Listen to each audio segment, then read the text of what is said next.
I think it's working now, over. Sounding good. Sounding good up here, Dennis. I think it's working now, over. Sounding good. Sounding good up here, Dennis. Getting so used to I think it's working now, over. Sounding good.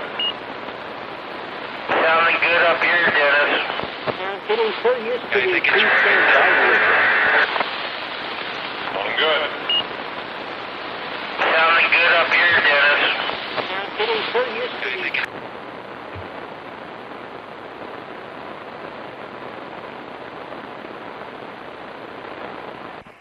Are there any stations that need to get a quick check-in SWL-wise? Because I know we're late here. Anybody standing by that needs to get in and out?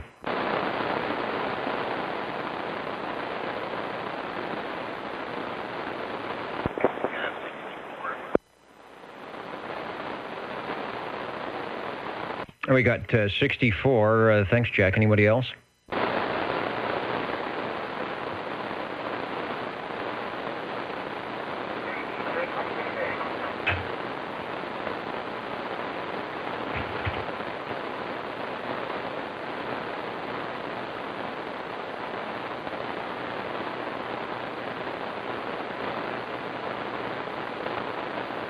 Sounding good up in Corsco, Dennis.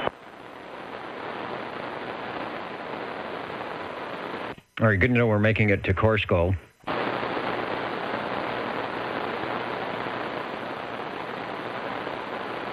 And to a lot of stations listening in at oldtuberadio.net.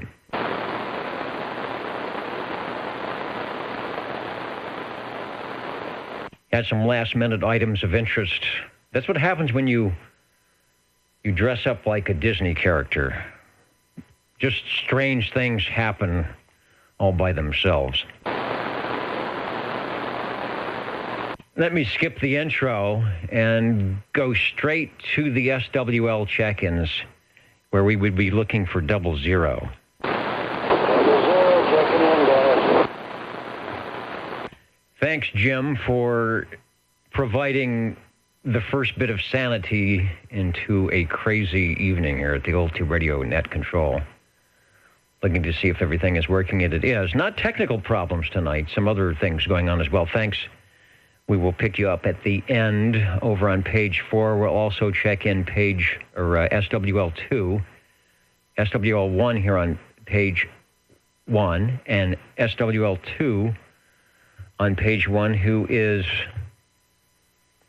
also over at the video side. If you click on the video link, there is a chat currently going on, and Mr. OBP is there hopefully to give us information on the sunspots that have rotated in, and I think there's some other activity that is creating some auroral activity for the northern states. I think I've got the looping problem solved now. Thanks, Kevin. SWL3. Got to check in for Rob. Saw him Thursday night at the bowling alley. SWL4. SWL5. Shortwave listener number 6. SWL7. SWL7 checking in. Gee, I thought I was late and got here just in time. Well, you are not late. Old Tube Radio Network is late tonight for some very strange reasons. I'll blame it on the Old Tube Radio Network outfit tonight. That's the best I can do. You're sounding good, Ed. We've got you checked in. Oh, thank you. SWL 11 and 12 via the email check-in, SWL 13.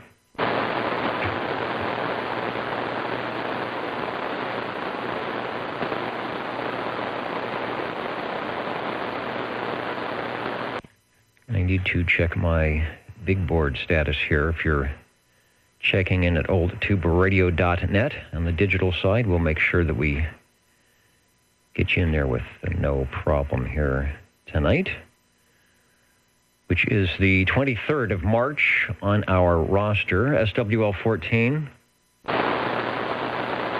SWL 15.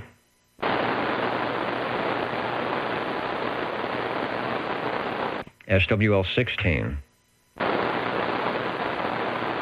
Shortwave listener 17. SWL 18. Shortwave listener 19. SWL 20, I have a note to check in Harvey here tonight, which I will.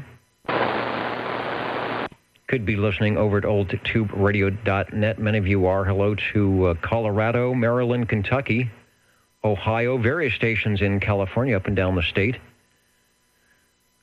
Another Colorado station, Missouri, North Carolina, New York. Hello, Washington, South Carolina, Georgia, Utah.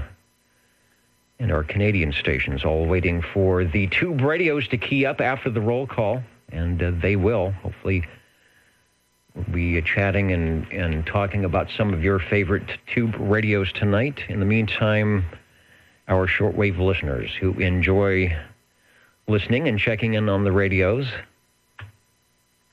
SWL 21, who is probably somewhere in front of the Browning, enjoyed seeing the Mark, I believe that was the Mark III on air tonight. Doing a good job and sounding very nice, as they often do. Thanks, JT, for checking in tonight. Says he was using the Mark III, and everyone sounded great. So he had to move the big clip lead. Actually, it's not a clip lead. It's the connector you use for jumping your car. That's how big the ground rod is. He has to connect to that and bring it over here to get on the Old Tube Radio Network so that the Wasama Swamp WLGR 21 is checked in tonight. Thank you, sir. SWL 22. SWL 23. SWL 24. 24 checked in. SWL 24. Thank you, Joseph. Mr. Black Sheep checking in here on the Old Tube Radio Network tonight. Sound better this time than last time? Say that again, over. Oh, still sounds bad, huh? It's there. It's just a little weak on the audio.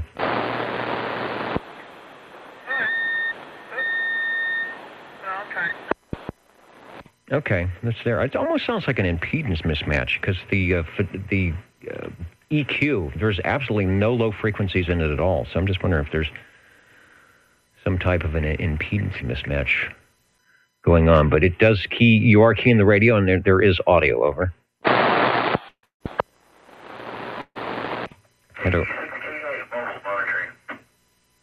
Head over to the S meter and here's somebody on the crossband. I don't think that was a check-in, but we'll keep an ear out. 24 checked in. How about SWL 25?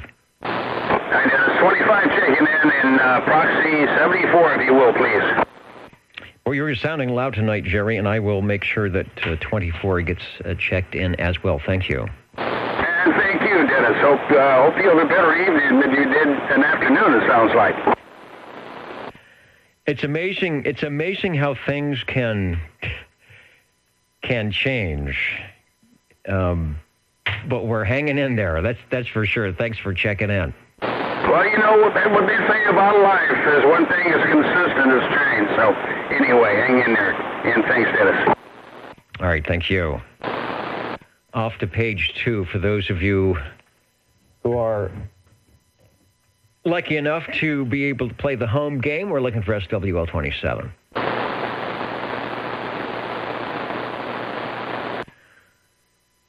Then we go to SWL 29. We have a proxy check-in for Mr. Loner. Then we go over to SWL 31. That will require me to be astute in checking the big board tonight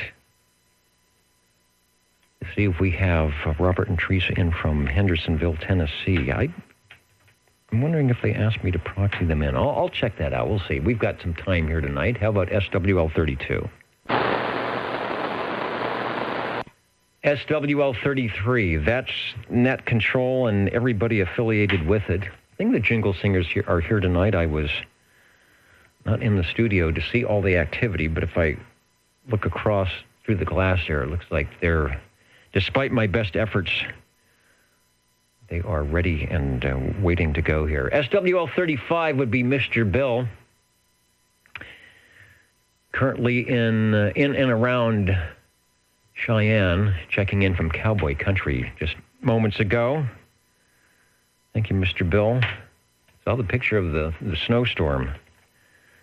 That's a heck of a lot more than a shovel will take care of. You got to have the heavy-duty equipment for that. Thanks for checking in here tonight. Let's try SWL36.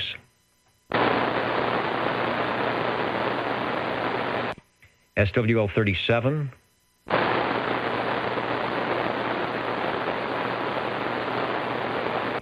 SWL38. Oh, you missed me.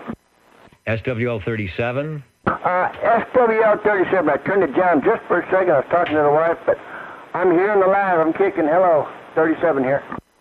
All right, that makes 1.5 of us. You are sounding good. I will put the X in the square, the check mark for the big board, if it will function. There it goes, and you are officially checked in. Thank you, Chris. Yeah, betcha. Now I'm just waiting for my banana bread to finish cooking. Good old banana bread. I'm kind of more partial to the pumpkin bread, but there's nothing cooking around here, at least nothing that smells like pumpkin bread. Let's try SWL39. SWL40. SWL 40 checking in. The swap meet was very wet, but it was okay. Well, I take it there were some indoor and outdoor things going on. Yes. And there's more stuff to be gone through, too, over there. It's crazy. Well, glad you're able to make it. I heard you say earlier that there wasn't a lot of things flying off of your table, so hopefully that can work better in the next go-around. Thanks for checking in. It's actually flying everywhere because the wind was blowing the raindrops on the table. Okay, I'm out of here. All right, thank you, sir. We got radios coming up, so don't go away. I want to also say hello to our stations at the video and see, what are you seeing right now? S-meter, it looks like. Find some other interesting things for you as well. Mr. OBP, then we've got a couple of sunspots rotating into view. DD21 from his current engagement at Old Radio Night. Juliet Whiskey, Jello John from Iowa. KJG 4755. Passing along 73s to all. Also, the sheriff up early tonight. Hello, Wayne. Glad to have you aboard here live and direct from the UK out there in Nottingham Forest, as it were. Thanks for tuning in. Looking for SWL41. SWL42. Good evening, Dennis. 42 with a triple play here checking in. All right, we will get everybody present and accounted for, starting with yourself at 42. The radio sounds awesome as always. Thanks.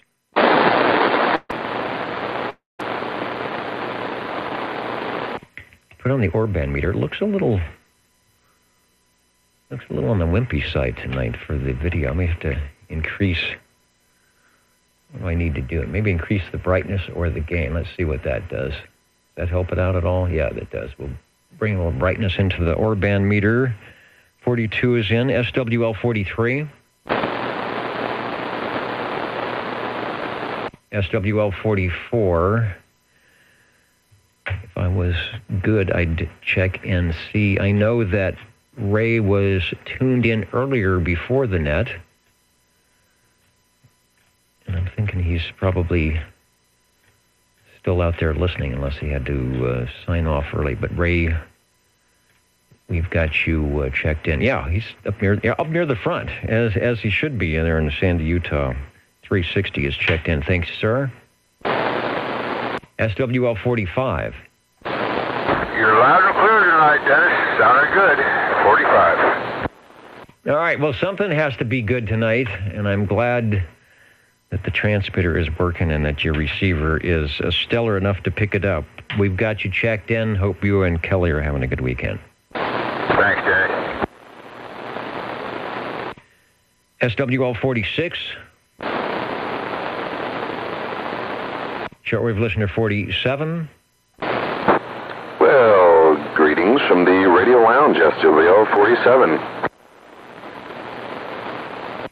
And greetings from the Radio Lounge over here in Midtown, Fresno. You're sounding very good tonight, nice and loud and good signal, so I know you are not on the portable antenna. Thanks for checking in. My pleasure.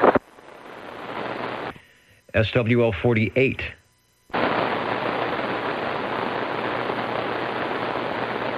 SWL 49. And Little Bird has told me that I can put an X in the square for a 49, which I will do. Brian listening in to oldtuberadio.net. 49er talking about a beautiful day in Wisconsin. The snow's almost melted off, and they're up into the 50s for a daytime high. That's almost like summer. Is it the first day of spring? The first day of spring has sprung, so maybe those things can happen. Thanks for checking in, sir. Doing a good job here in the west, way on the west side tonight. SWL 50. SWL 51. SWL 51 checking in. In the land of the mellow audio. Hello, Dave. We've got the X in the square. Thanks for waving a hand to the Old Tube Radio Network tonight. SWL 52. Shortwave listener 53. 53, checking in. Bravo, Oscar, bravo. I think that's the way they say it on amateur radio. Hello, Bob. Mr. Belair is checked in. We'll be turning the page. Thanks. Thank you. SWL 54. SWL 55. 55, checking in. Sound like you're in the neighborhood tonight, doing a good job down here. We got you checked in, sir. Thank you, Dennis. And let's see, from the high country down into the land of the cedar trees, SWL 56. Evening, Dennis from the net, 56, just for kicks. Sounded good, Phil. Got you checked in. Thanks for listening to the Old Tube Radio Network.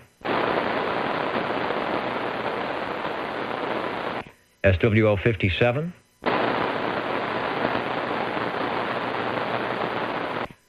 From Northeast Georgia, Butterbean waving a hand to the crew of the Old Tube Radio Network and all the listeners. Sounded good from Northeast Georgia tonight. So let's try SWL 59. No, I'm sorry. Let me not skip Jeremy out there in Biola. SWL 58. And then we'll try SWL 59. SWL 60. Thank you much, Dennis. Doggone it, evening time to you and the fellows out there for sure. Let's proxy in Dennis from the Tower Power. He asked me to do that. And let's check in this Jake's base here, the DX2527. We can do that, and I will do that. In fact, it says in the box here, 2901 DX2527. Still in the box here. Along with yourself, Joe, we've got an X in the square for 60 is in. Thanks. Thank you, and be sure, like I say, 77. Okay, Dennis, thank you. And we'll get Mr. 1017 coming up here on the same page. How about SWL 61? SWL 62. Evening, Dennis. This is 6-2, checking into downtown Clovis. Beautiful downtown Clovis, where I don't know if they switched to the LED street lights or not, but it's always bright and welcoming, no matter what time you are walking down Pulaski Avenue. Thank you, sir. SWL 63. SWL 63, representing our New York listeners, our New York stations, all the big AM iron out there tonight. Thank you, Bubba and the New York crew, for listening in, waving a hand from the other coast. Let's try SWL 64.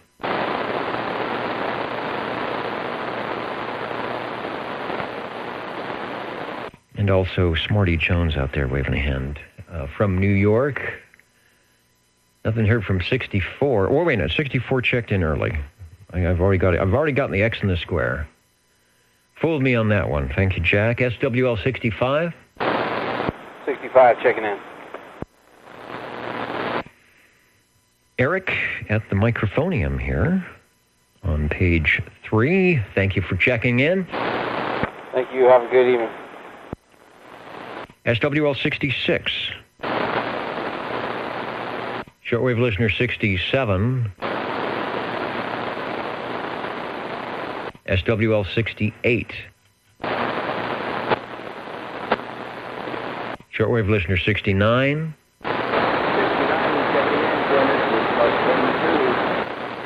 The Mustang 2. Is it a car or is it a radio? I think it's both. Sounding good in the old tube radio night tonight, Ken. Thanks. The old tube classic radios from 1958 to 1978. That's the Class D. Could get some checking in prior to that, the non-Class D. If you've got some that'll fire up on 11 meters, bring them by. We'll check them in. Let's ask for SWL 70.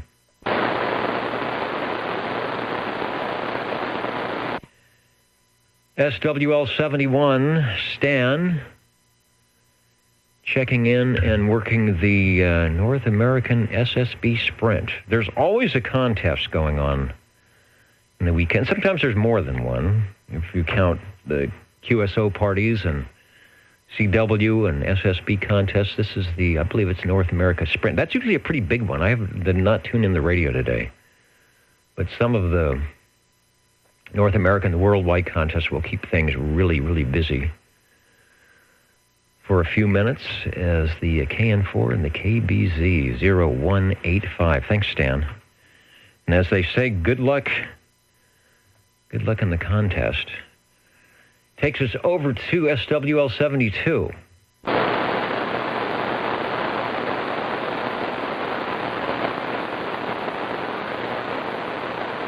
SWL 73.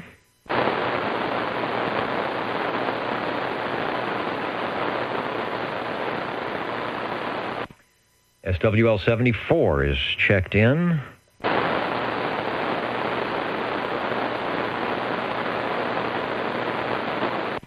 And there's a BB out of Medina waving a hand on at oldtuberadio.net.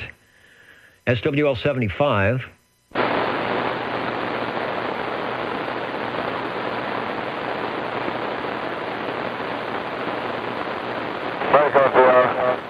And the break OTR, go ahead, please. Over. 61 checking in. Sorry I'm late. Not a problem. I haven't finished up the page yet, so I'll just move up to 61, and Dean, you are checked in. Thank you, Dennis. SWL 61. Let's call for 75 again. With the proxy check-in from the Tower of Power, SWL 77, SWL 78.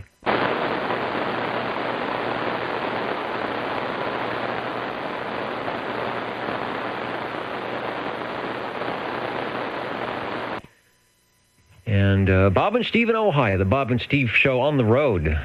Are you guys on the road? The ICOM 7300, listening in on 27085, waiting for that waterfall to show the Old Tube Radio network at some point.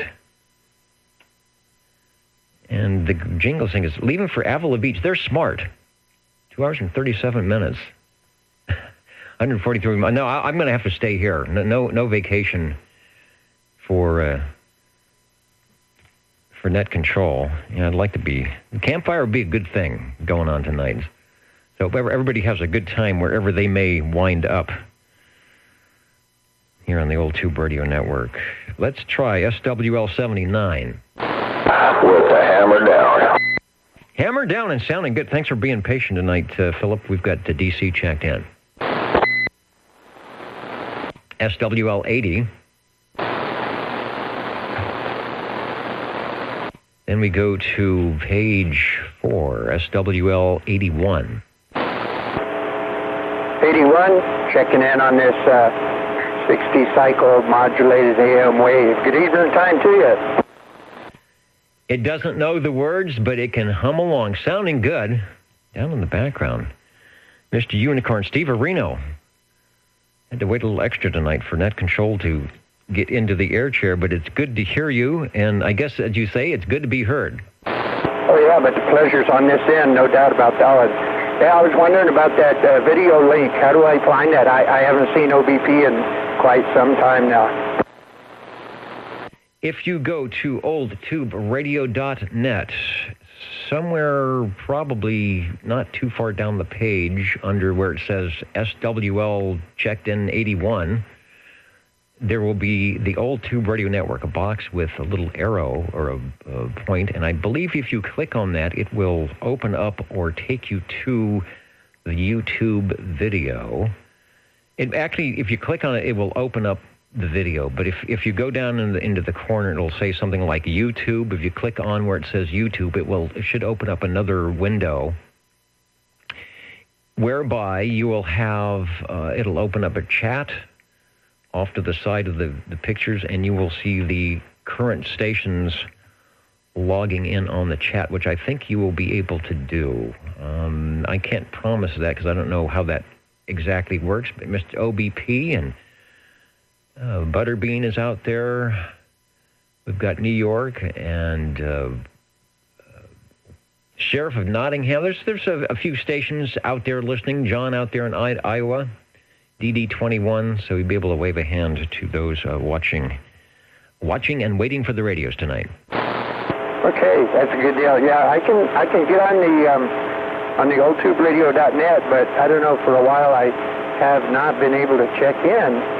For some reason it tells me to log in, and I don't see any place to log in. But anyway, I'll give it a try, see if I can find it. And it's good hearing you out there. You're sounding top shelf out here. And I do appreciate the checklist. All right, thank you. And I guess the official name is the Old Tube Radio Network Live, March 23rd, 2019. I guess if you searched for that, it would also probably bring up some type of a video extravaganza. Thanks for checking in. Click. SWL 82.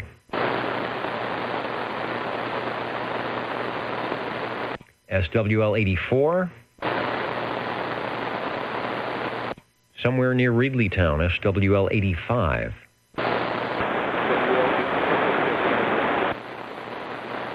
All right, was that you, John? Over? I heard somebody come in. Who was that for OTR? Okay, I don't think it was Reedleytown. Let's try SWL 86. Great.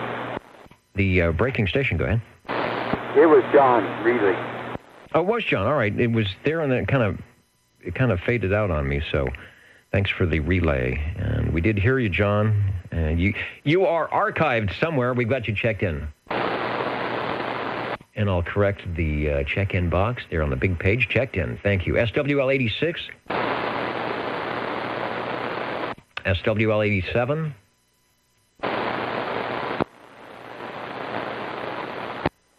SWL 88.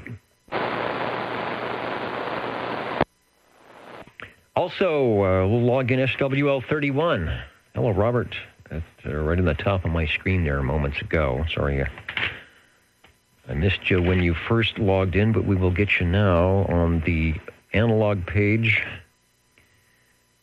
and on the digital side as well.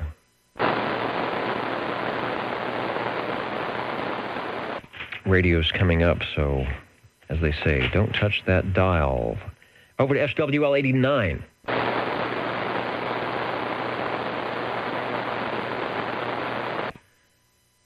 SWL 90 checked in on the trio of check-ins. X in the square. SWL 92.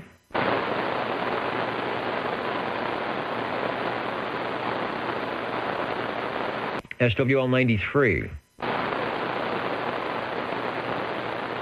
Shortwave listener 98.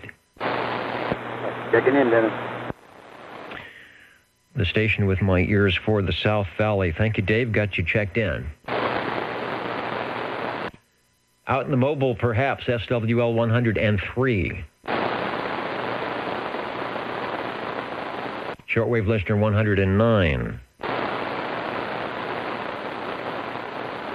SWL 110. From Reedley, if he's still there, we heard him earlier, getting him checked in, SWL 111.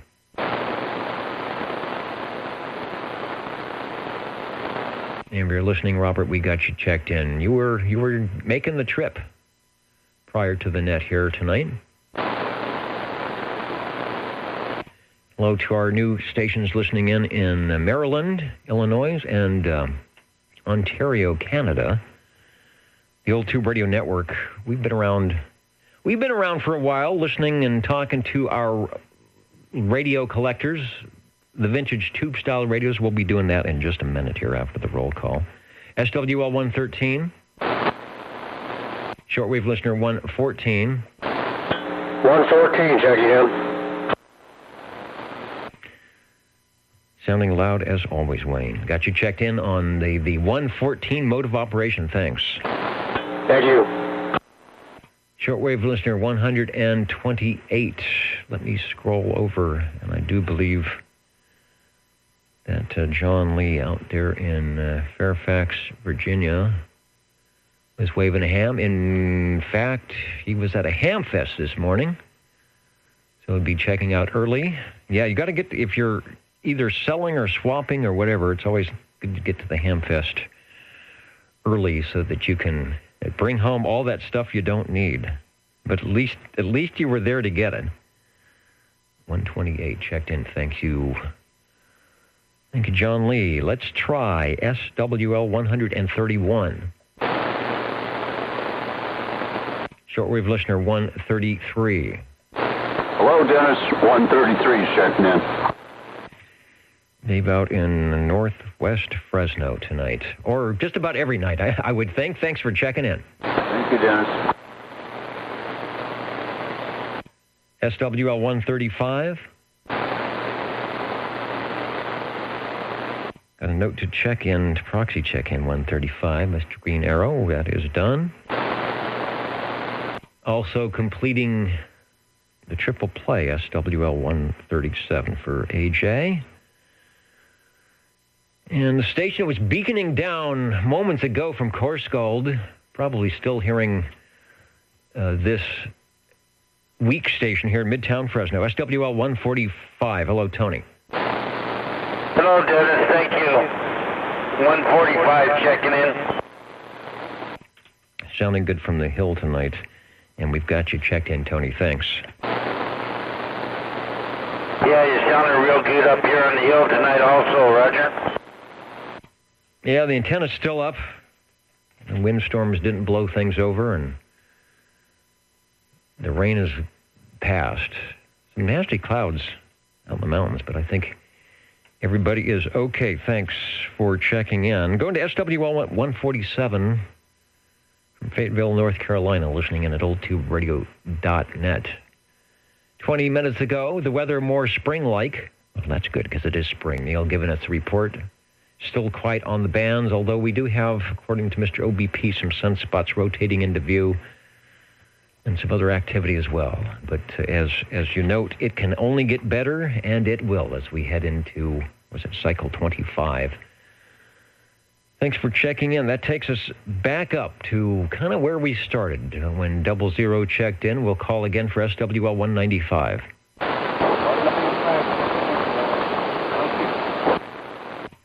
All the way from Course Gold, once again, Mr. Starliner. Thank you, sir.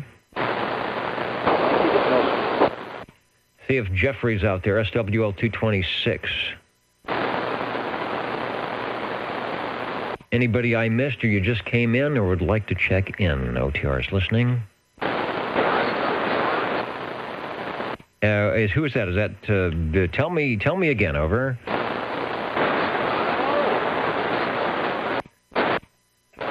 $650. Yeah, my fringe reception is not as good as it was last week. Reedley Town was a bit weak, and 650. You were stronger last week. Something on my end. I'm sure it has to do with ground wave and weather conditions. But you are out there waving a hand worldwide on the Old Tube Radio Network. Over.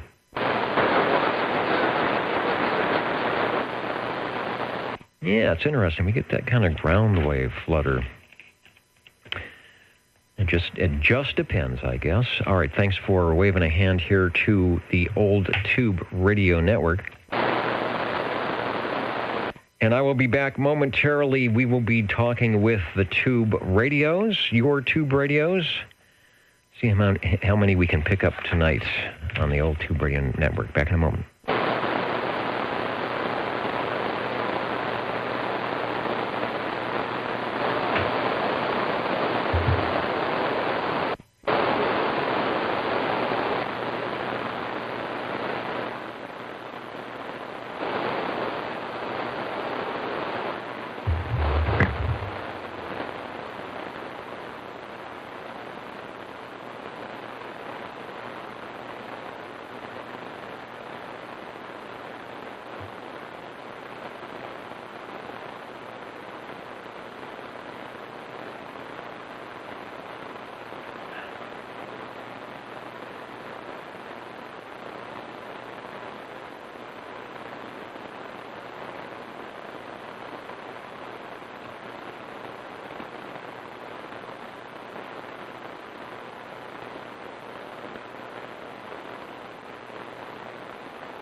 Who is that masked man on the video? Tell him to not be so stiff. OTR, we are back. Let's see if the jingle singers, if I'm connected.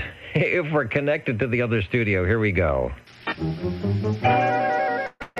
How do you do, ladies and gentlemen? Greetings to you. Wherever you are, for music and the latest news from home and from afar. The station for you is OTR, Old Tube Radio. The station for you is OTR. The station for you, I hope, is OTR tonight. I am decked out in the... Anybody see Toy Story? I've never seen it. But somebody said I was a dead ringer for the character Woody, so I had to go into my closet and bring out the Woody uniform tonight. So hopefully this whole video will not be banned for some type of Walt Disney Productions copyright. We'll live a little bit too dangerously here. OTR standing by, and we're looking for radio number 1. 45. 25. Running out of space on my notepad.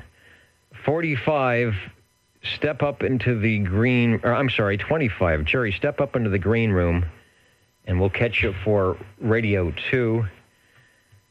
And starting things off, we'll go up to North Fork with Paul at 8:58.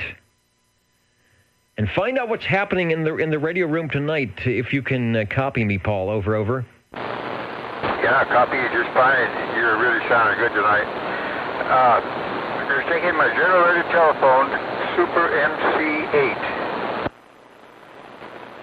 General Radio telephone, Super MC8. I knew it was something big and bold because it's got nice audio and a really good signal. So let me see if indeed we have a General Radio telephone, Super MC8 in the video archives. And while I do that, we will head over to you for a transmission on the Super MC8. Over. Yeah, that's it. That's the radio. Got the little dent in the speaker grill. Anyway, I'm using a microphone, that General Radio telephone BSM ceramic microphone. It likes it real well. Strictly a stock mic. And this it has a turret tuner like the MC7s. Much of the interior is like the MC7s. But boy, wait till they change. It'll be next year. I'm sure you can add some of that, Dennis. I can. I was just trying to readjust the video. You provided us with a great picture. That is the MC8 from Paul's collection. And the MC8, 9 tubes, a continuously tunable receiver. It's easy for me to say. Plus, it still had the Civil Air Patrol 26620 megacycle crystal in there. Did they start using the 6? Let's see, what was the final amp? No, maybe the ECL 800. No, it was 6GF5 module, 6AL11. So they hadn't gone over, but still it has great audio over. Yeah, that CAL11, that's really a nice tube to have in these radios. They're reasonable, and this radio has 3 of them in there. But like I say, wait till next year. You'll have to pay about double for the tube for the thing. So I like the 8 for that reason alone. It's a good radio. Like I said, 23 channels, 24 actually. It's got the Civil Air Patrol, which is 26.620. And it's got 23 channels, citizen band channels in the thing too. Very nice radio, and really a start that looks going to be looking like this. All the rest of the radios go up to the MC12. They're similar to the front end on the thing, all of them. The 7s were the last of the old breed. Anyway, back to you, Dennis. Back to me in the studio. Yeah, the 6AL11, the modulation amp, the AF amp output, and the master oscillator buffer, tubes 3, 6, and 7. Looks like it'll go 12 volts if you had the proper cable, and according to the stats here, about a year, no, more than a year ago, 1/20/2018, sold on eBay, a nice working unit for $87. But I know that's not that one. You've had that on your shelf for quite some time. Radio 1, we're talking with Paul, who's on his General Radio telephone, Super MC8. Tell me if you didn't, I forgot to write it down, the microphone you're using again on that, over? Yeah, okay, it's a standard stock General Radio telephone, BSM ceramic mic. Like the Turner's mic, what it is. Yeah, great audio, nice punchy audio, and just nice and loud, a good signal as well. And Paul is not that close to the net control station by any means, so doing a good job. We'll go back to you for one more transmission. Jerry is stepping up into the air chair, but we'd like to hear from that General Radio telephone, Super MC8, one more time. Thanks for bringing it by. Yeah, it's a really clean radio. And it's plenty of power on the thing. I'd be happy if I didn't have any other radios but this one. The 12s and all the 11As and all that, they are louder, but it does the job. That's all that matters. Thanks for Dennis for checking it in. Thanks for bringing it by. It was Richard Cucumber, one of our early net controllers and one of the original people that used to stop down here on Channel 11 when we kind of hide out from Channel 14 before the old Tube Radio Network was an official net. And He was his station of choice, the Super MC8, always sounding loud. Thanks, Paul, for bringing that by. Jerry is stepping up. It's the top of the hour, and I want to have the jingle singers, if anybody is just tuning by, give us our top of the hour ID here. How do you do? Ladies and gentlemen, greetings to you. Wherever you are, your favorite spot on the dial by far is known to you as OTR, the Old Tube Radio Network. the station for you is OTR. Hopefully the station for you tonight is OTR, the Old Tube Radio Network, where we are in Central California on the RF side 27085, if you can tune us in on your radio. If not, hopefully you are listening in at oldtuberadio.net, or maybe on the video side, YouTube. Maybe you're watching in the future. As we do leave the archives and the video up for a while, we'll see what we've got for radio number 2. Hello, Jerry, over. Hello, Dennis, and first of all, thank you for the hospitality for the beer and pretzels in the green room with the green chair. And actually, the jingle singers were sharing a bottle of wine, so they're going to be in a good mood tonight. So anyway, 25 checking in on a Sonar Model G. It's actually, I'm sure, designed as a mobile unit. And it's 8-channel transmit, crystal controlled, and 8-channel. Actually, it does have a VFO. So, and the meter on the front end of the thing is the S meter. And I'm transmitting on the stock Sonar big old fat microphone. So anyway, that's about it. And it goes 12 volt or 120, and running on course 120 right now. And one interesting feature or an item on the Sonar Model Gs, I guess you could order it without an internal speaker. This particular one does have one from the factory, but I have another one that does not. Came from the factory without a internal speaker. So again, if it was designed as a mobile, some people would choose to have an external speaker on. Anyway, boy, I'm rambling here, and I'll give it back to you, Dennis. Thank you. It's okay to ramble when you are transmitting on the Old Tube Radio, such that you are. Showing a picture from the collection of 135, the Sonar Model G. As in golf, 8 channels. The tunable receive is the knob below that, marked in. There it is. I'm looking for a spot switch. I'm going to ask you how you spot in your receiver to where your transmitter is. It must have a spot switch, or else you're just really good. Maybe you've got a post-it that marks the Old Tube Radio Network frequency. Original price on those back in the early 1960s, $229.50. Just really loud audio, and I'm favoring the photo to show the ginormous, isn't that what Mike says? The ginormous microphone that helps create some of that big audio we're hearing. Back to you. Yeah, Dennis, I think you're referring to the spot button, or the XTAL. Yeah, you can hold that down in 0 beat. There's a VFO where you can fine-tune if you're not in one of your crystal-controlled frequencies. So I think I explained that right. But anyway, you can 0 beat it in to make sure that you're transmitting on the proper frequency. Anyway, that's about it, Dennis.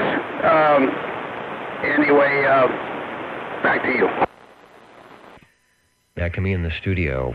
Yeah, I see it now. How can I miss it? The button right next to the S meter helps you tune in the receiver to the transmitter. Of course, the FCC said you must be crystal controlled on the transmit side, channelized, if you will, but you did not have to be crystal controlled on the receive side. So that was a way to save some money and get all 23 channels without having to crystallize the receive, because they were, what, $2, $4, $5 a piece? Save a little room in the radio, and then as you listened around the band, you might find a channel that you think, I'd like to hang out there and talk to some people, and you go buy the transmit crystal and install it in the radio. The radio being the Sonar Model G. And thanks for, as usual, Bob and Steve always help the jingle singers out in the green room. So I never get to see the shenanigans going on, but they seem to be privy to all those things. So I'm glad that you enjoyed your stay before being on the air. Thanks for bringing by the sonar tonight. Yeah, thank you, Dennis. And by the way, if Paul's listening up there in the hill, that General Radio Telephone MC8 sounded great.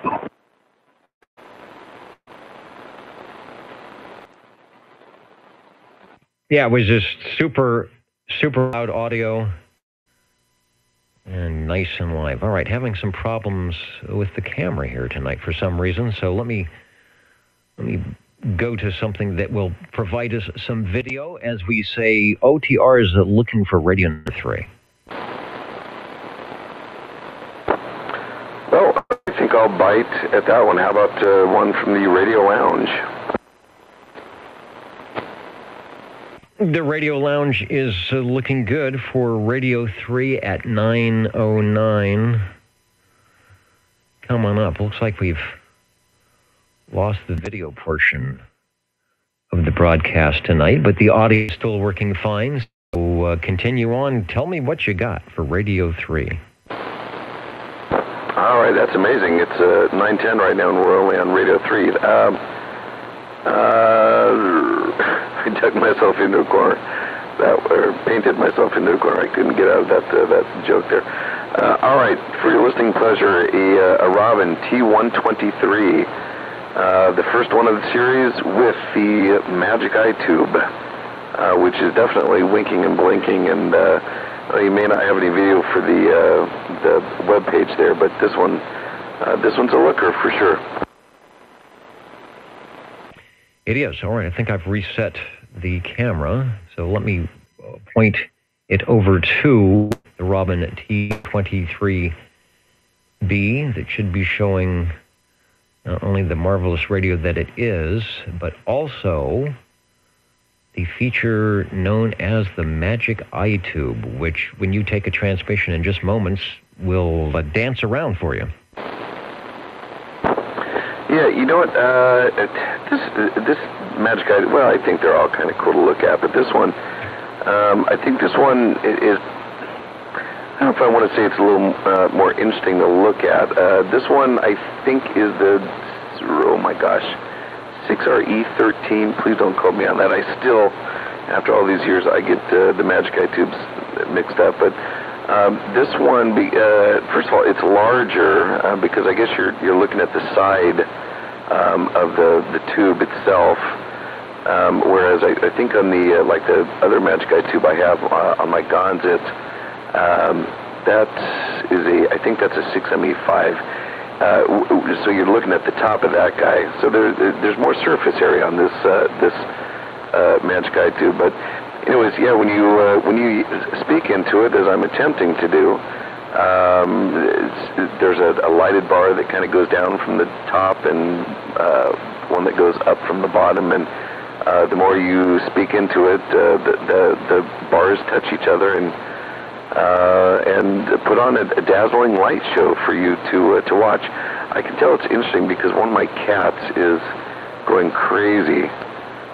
Looking at this thing, it doesn't spend a lot of time in the Radio Lounge, but she likes it. So I guess it's feline approved with the Magic Eye tube. You know how cats like things that are warm, so Old Tube Radio Night is also good for the Charlie Alpha Tangos.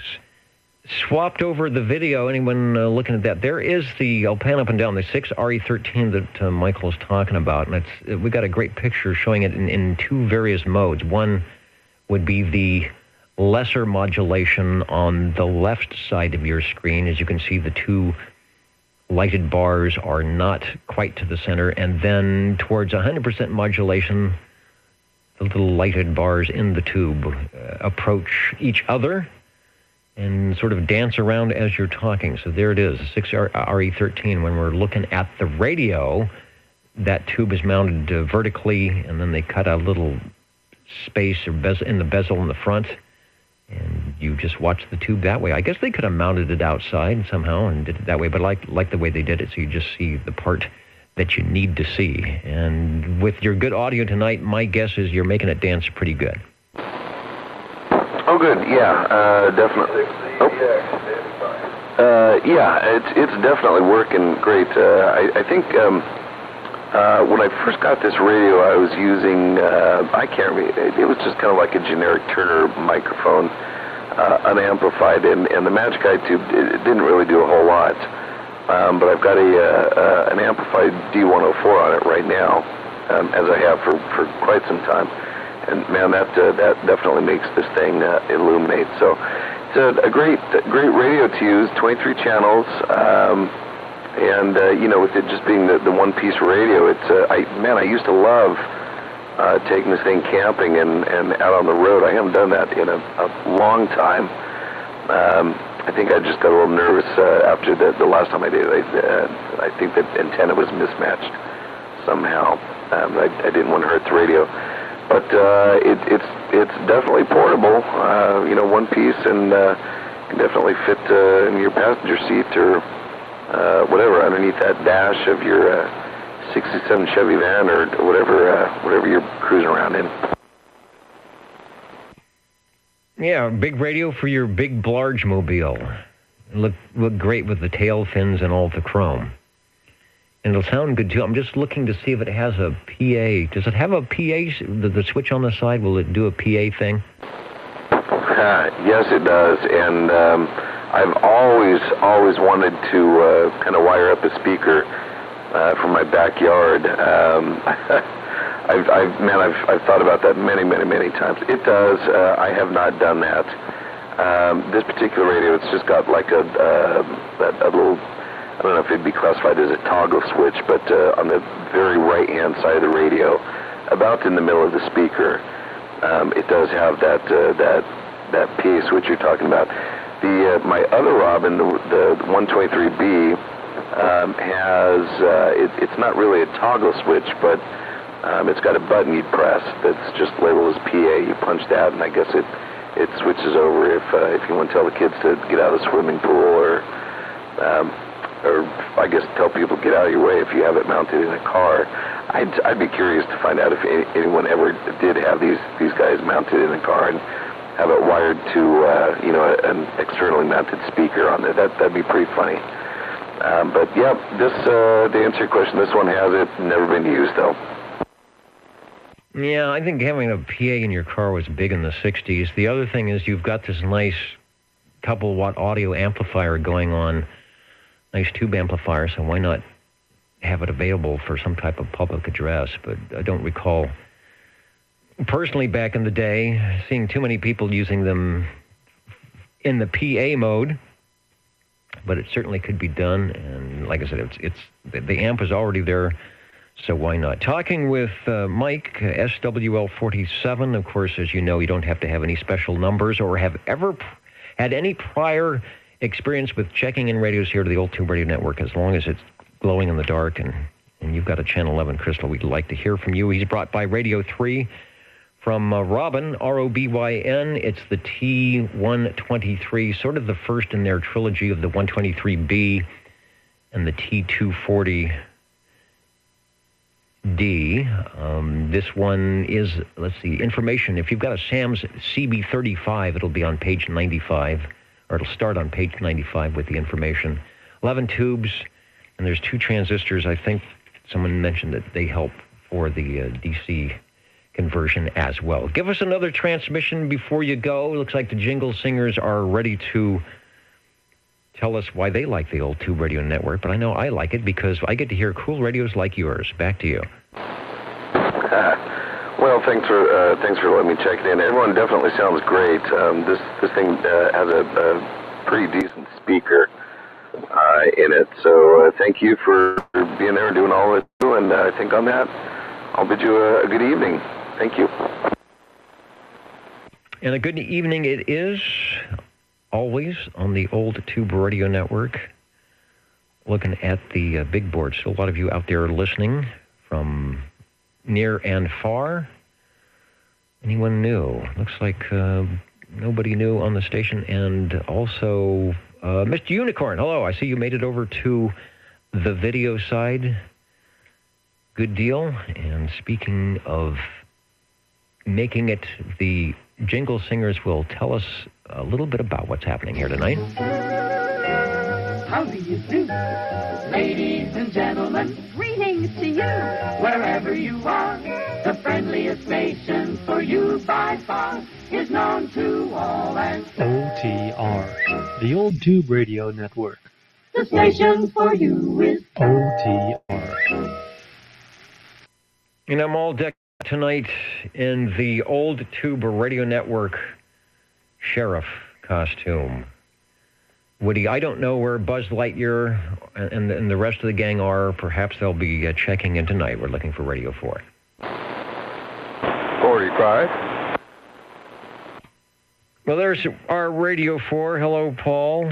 You can step right up into the air chair once again, and at 9:19, we'll go back to you and find out what's glowing in the dark. Over. Okay, it's another general radio telephone, Super MC9. So moving up the list chronologically, beautiful downtown Burbank, the General Radio Telephone Company. This would be their next after the MC8.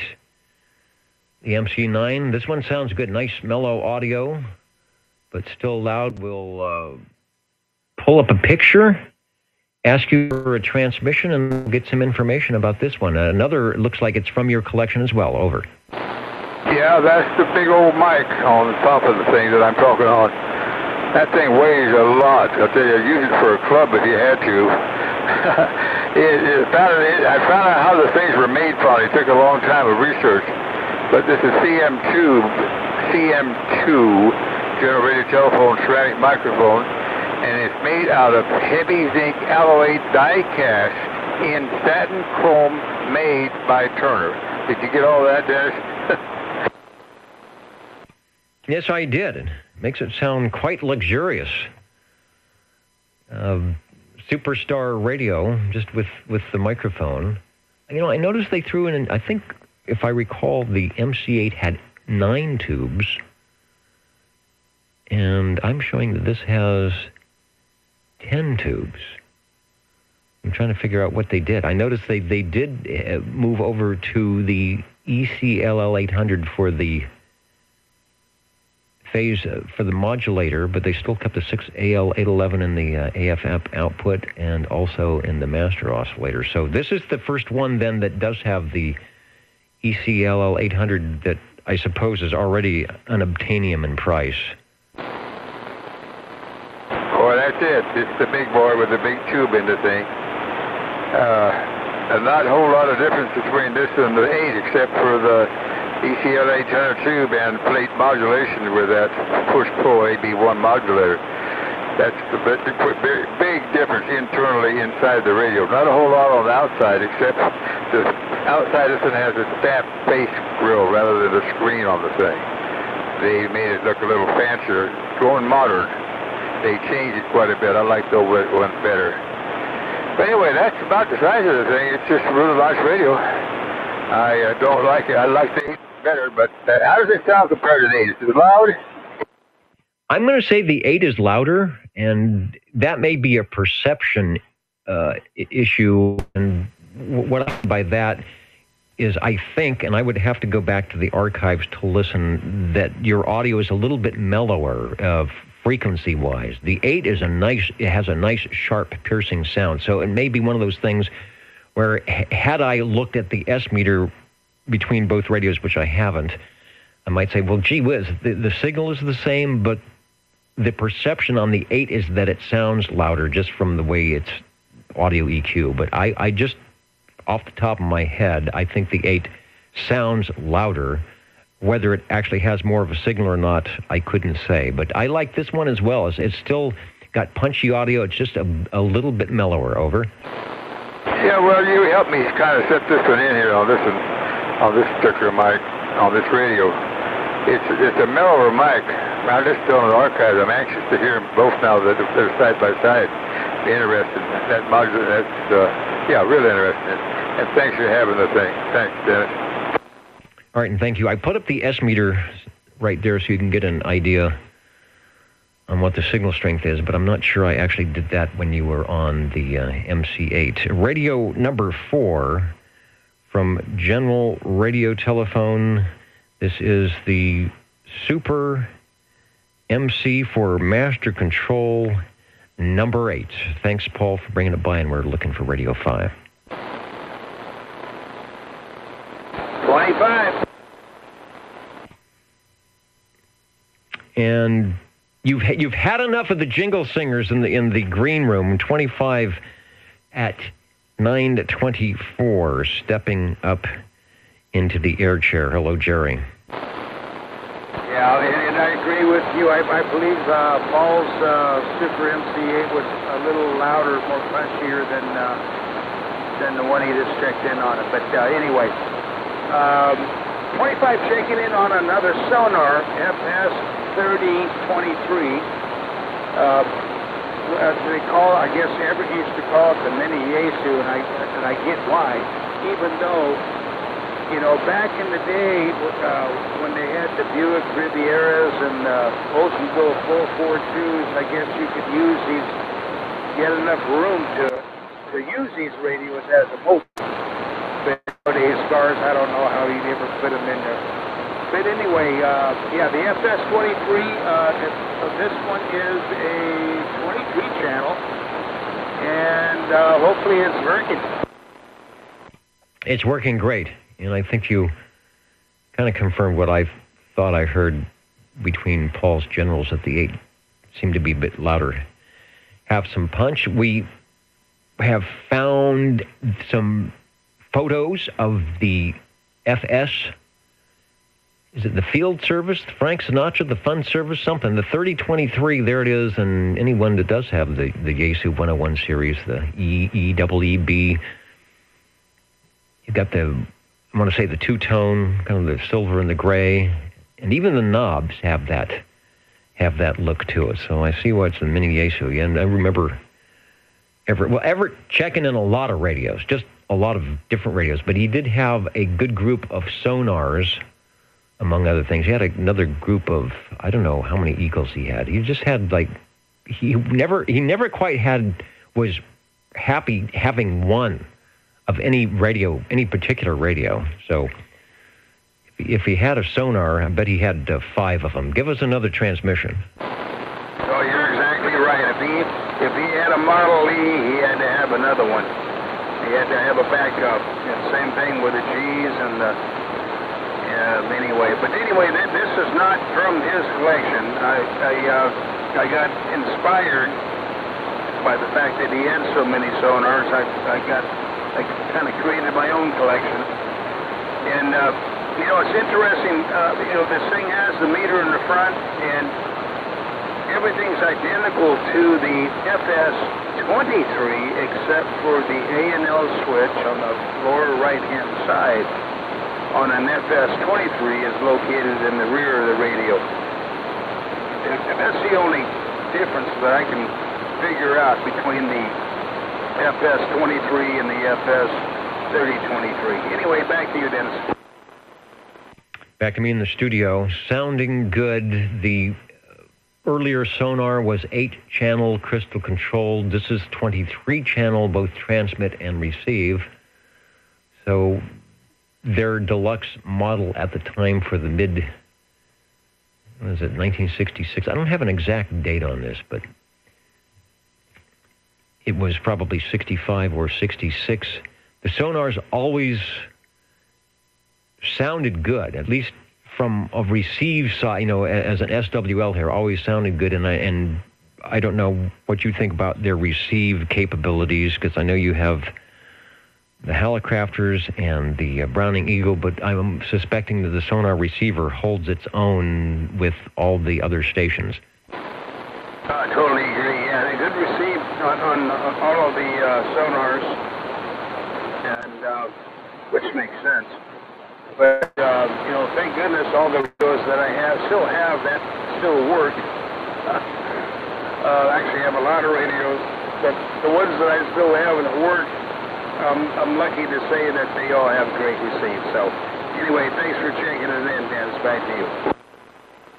Yeah, a lot of us radio operators say that. Of all the radios that I have that still work, so I have a lot of radios that look good.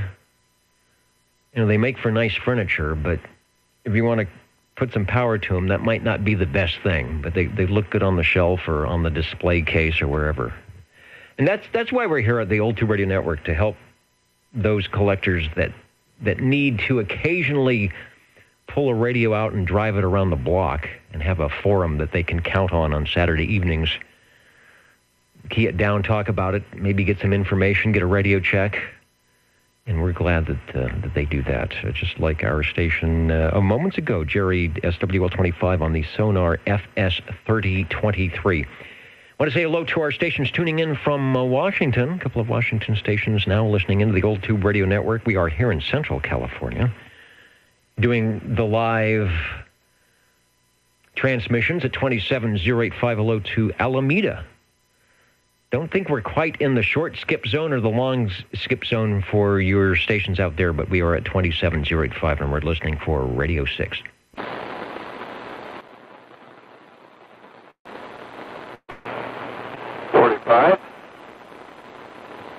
In SWL 45, this one's sounding interesting. Radio 6. Hopefully I will be able to get a few transmissions in. So we'll go back to you if you're hearing me over. Yeah, I hope you were talking to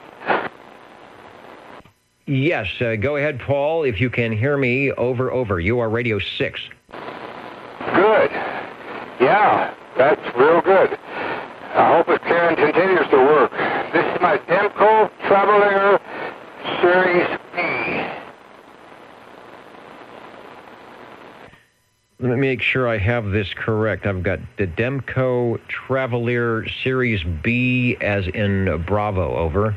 That's correct. That's the one that I had the trouble with last week. That it cut out on me completely towards the end of the transmission.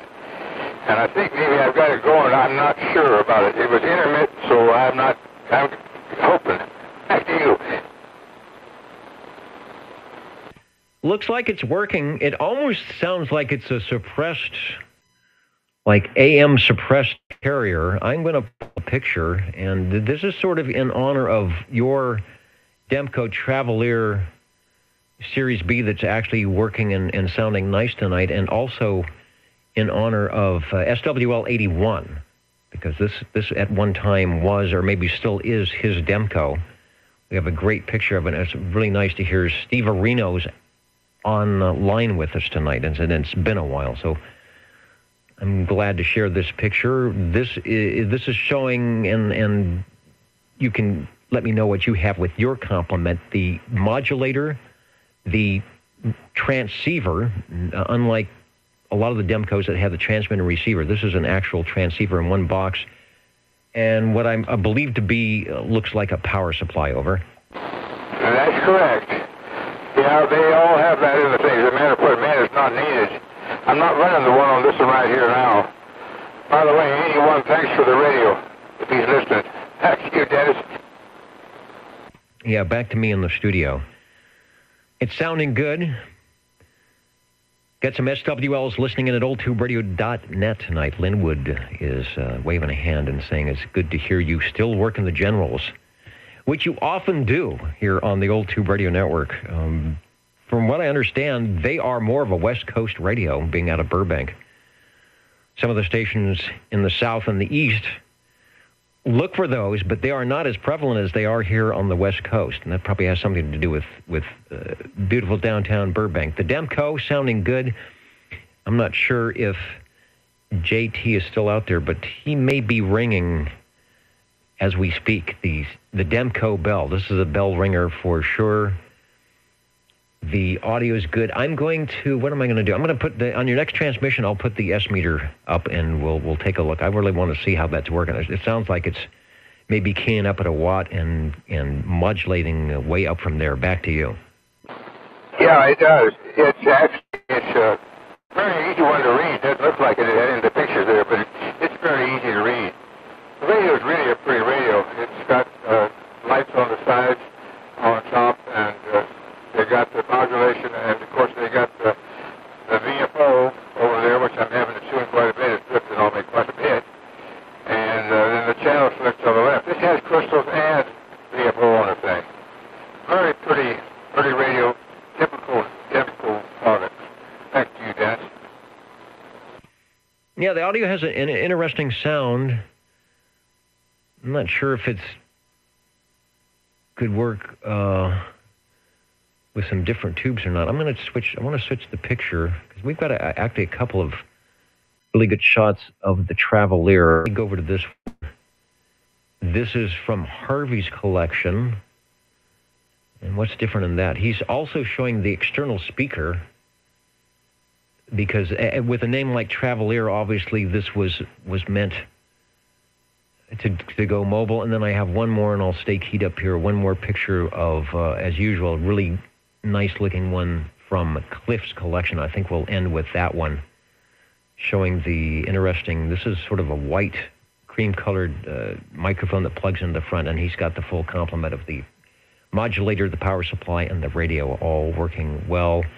There's two red lights on either side of the channel selectors and an S meter in the center. So back to you for transmission. Yeah, you see the red light on the upper left and the white light on the upper right. That's the lights I was talking about on the thing. And that's a big Club 2 radio on mobile. And I guarantee you what, it's got some well supports made on the brackets to hold this radio up. But it's a heavy radio. It's a big radio. It'd be proud to have it in my car, but you never powered one of the new cars. Anyway, that's about it, and thanks for checking it in, Dennis. Thanks for bringing it by. It's just interesting. I don't see much care, but I hear your audio, and it seems as though the longer you talk on it, the audio gets a little bit rougher. I'll use that word. I don't know if that's the right word, but if you're listening to the archives, kind of key into how you sounded at the beginning of your transmission here on Radio 6 and at the end. So I wonder if there's some tubes or something that warm up or something that isn't quite happy as the radio talks along. But it was a solid performer all the way through, the Demco Travelier Series B. One of the rare ones, but here at the Old Tube Radio Network, we seem to be good at enticing our operators to jump into their rare collections and bring them by. We really like that. Speaking of jumping, I'm going to jump over to the other studio here, and we'll let the jingle singers tell us what happens here on the Old Tube Radio Network. You're listening in the latest style at 27.085 megahertz. Channel 11, Old Tube Radio. In wonderful Fresno, California. And looks like we do have a bell ringer from Mr. J. Chi for the prior Demco radio. Thanks for that. We are also looking for radio number 7. 25. And 25, I'm trying to find my backspace key here, and I'm having problems. But I hear you, and we'll log you in as Radio 7 with a model that often checks in the Radio 7 spot, whether it's from you or Ed. 7 likes to be those Brownings. Go ahead. Well, we can't let an OTR night go by without at least one Browning to be checked in. So 25 checking in on the Browning Golden Eagle Mark III SSB 2-piece radio. Boy, the on-the-air light is on. Oh, boy, the needle's actually not banging around like it used to because I have it on the SWR selection. Ben, you put this thing on the RF output. Boy, I feel sad for that meter. But anyway, and by the way, the microphone is yes, we have no bananas. Yes, we have no bananas. However that saying goes, it's the old banana mic. I believe it was. Well, I know you know who it's made by. Static. Static? No. Who made the banana mic? I'm drawing a blank. Anyway, back to you, Dennis. Was it Electro Voice? Was it Shure? I'm sure one of our listeners will chime in. Showing a picture of the Mark III SSB stacked. I don't know if you're running them stacked vertically or if side-by-side horizontally. Electro Voice, thank you, OBP. So the banana-style microphone from Electro Voice. You've got it tweaked and peaked good. No need to move the banana over.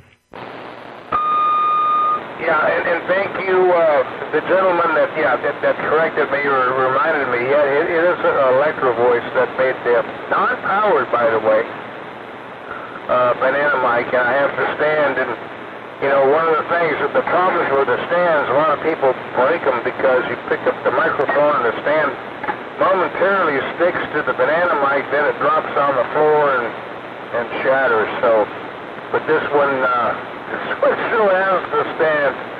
Yeah, just because I'm so careful, I never pick it up. I have picked it up a couple of times, and it's come close to that bass popping off and falling on the floor. But anyway, Dennis, thanks for checking it in, and by golly, have a great weekend, and thanks for doing what you're doing. Back to you.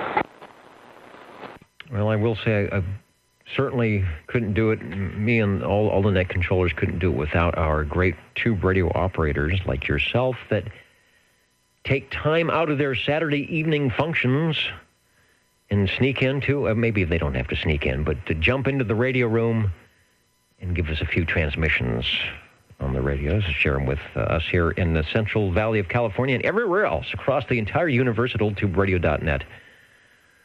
Listening in, and hopefully those of you who do listen have something similar you do, an old radio night, which we know happens, or even if it's just to get on the air with whoever and whatever.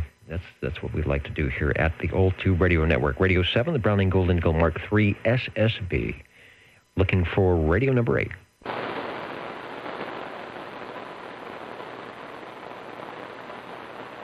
As I mentioned, 1972, I think, was when you could first purchase the Mark III SSB in that form. Whether it was they made an AM version as well, smaller transmitter, and about $200 cheaper. But if you had, what was it, $600 to $700 or more, back then you would walk home, or ride home, or jump and skip home with your Browning Golden Eagle. Hey, Dennis, I do have a quick comment, if you don't mind. This is your quick comment frequency. Go ahead.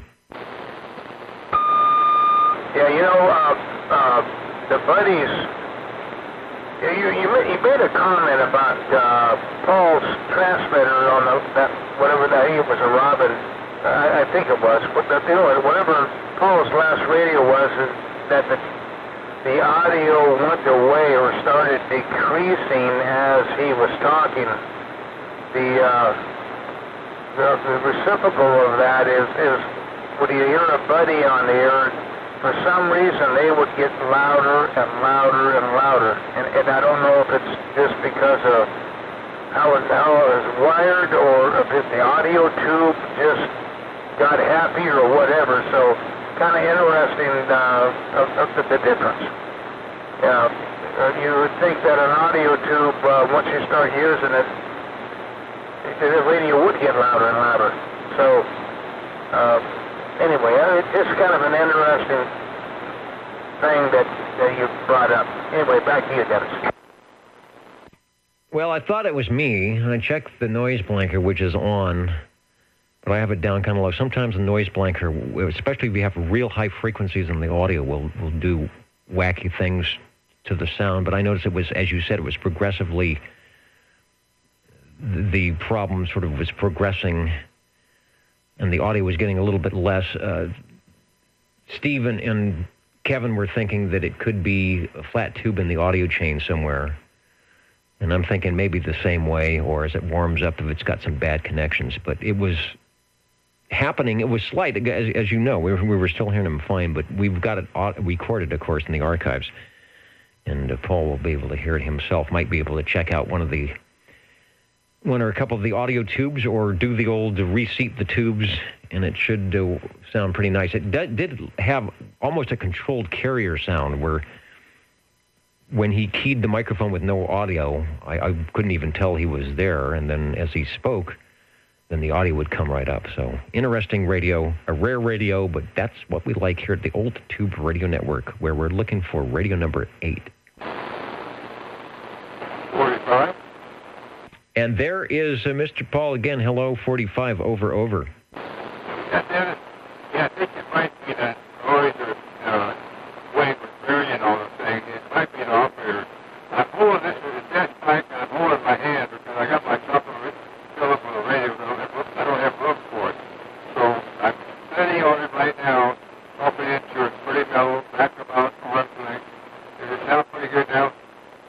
It has audio, but it has the same issue, and I think you said you had switched microphones. So you've still got loudness.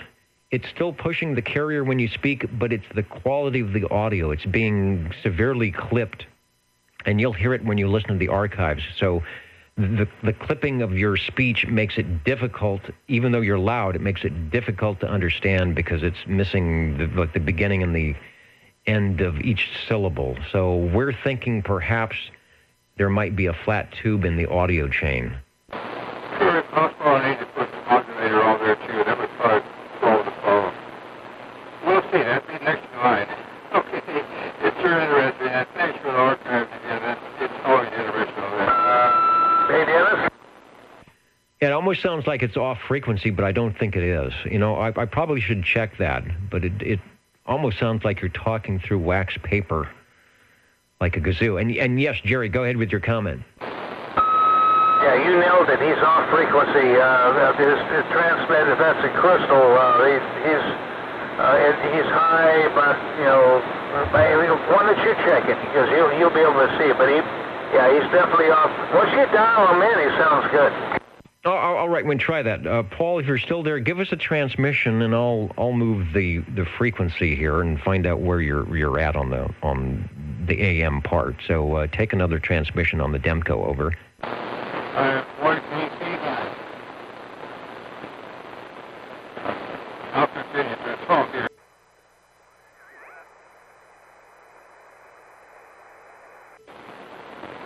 Yeah. To take a longer transmission, because I couldn't even find you.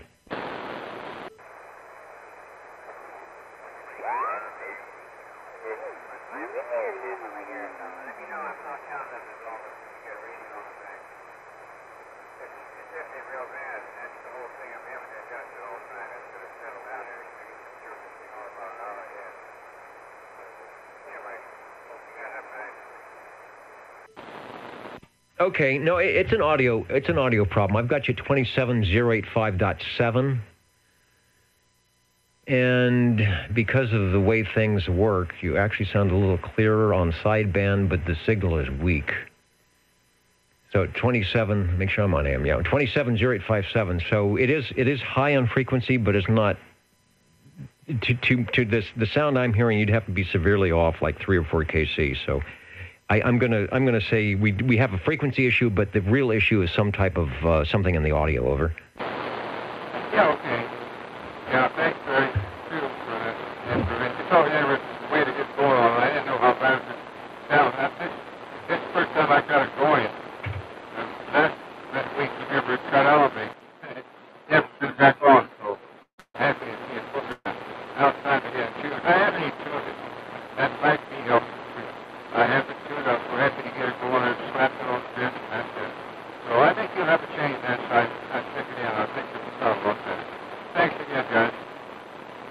right, and it gets progressively worse. So the longer you talk, the harder it is to hear. Did you say you were running? Don't go away just yet. Did you say you were running through the modulator, through the Demco modulator? Yeah, I've got a modulator for it. It's not upset. But are you using it now? Is the Demco modulator inlined and turned on? Negative. No, I'm not using it. I could cut it off, but no, I'm not using it.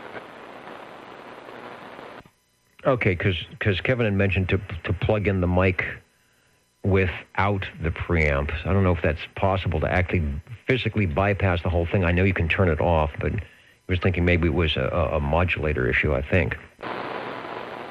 Yeah, I've had that trouble with the modulator on the big unit before, so that's not much fun.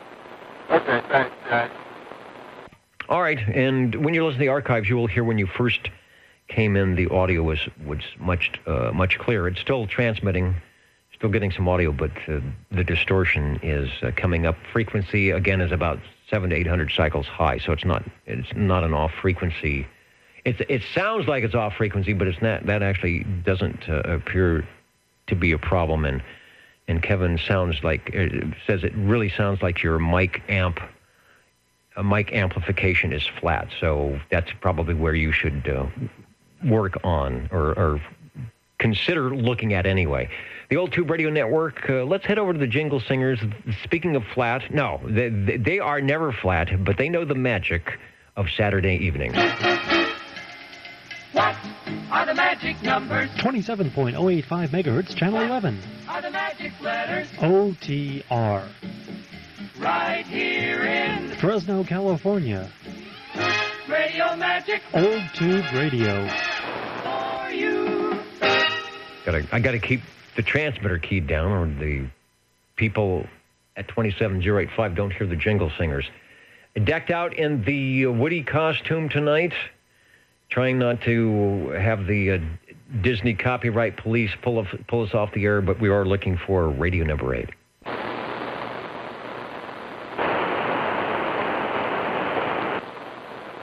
Somebody there, but no audio.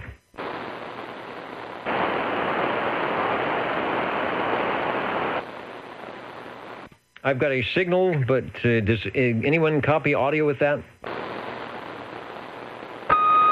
Negative. Nothing.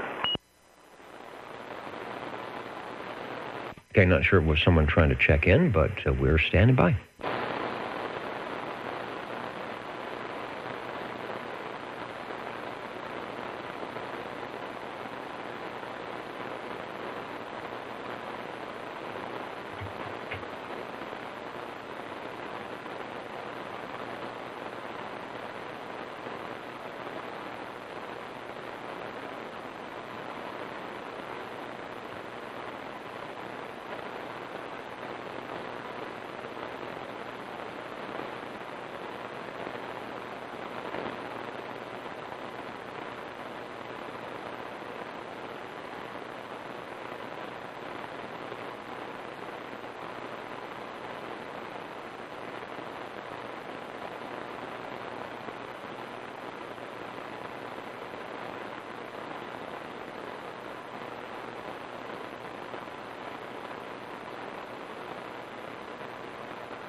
I'm curious where my noise level is tonight. I normally keep the RF gain back down so that my S meter is reading a constant S7 or S6. But you're going to hear more noise on your receive side, but I just want to see where the noise level's at tonight.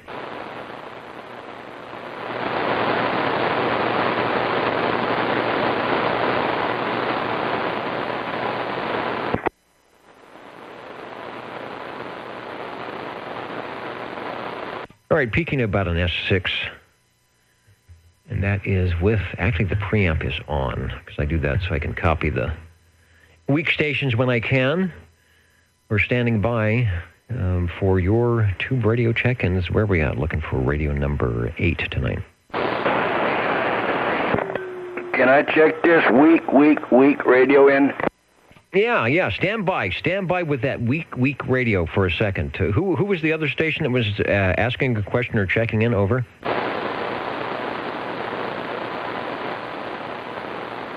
It sounded like there was somebody trying to check in for OTR.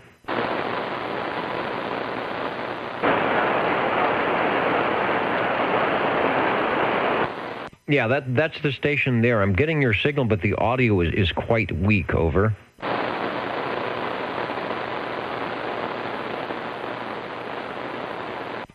If you had a question or a comment, to try it again, and we'll see if we can pick you up. OTR listening.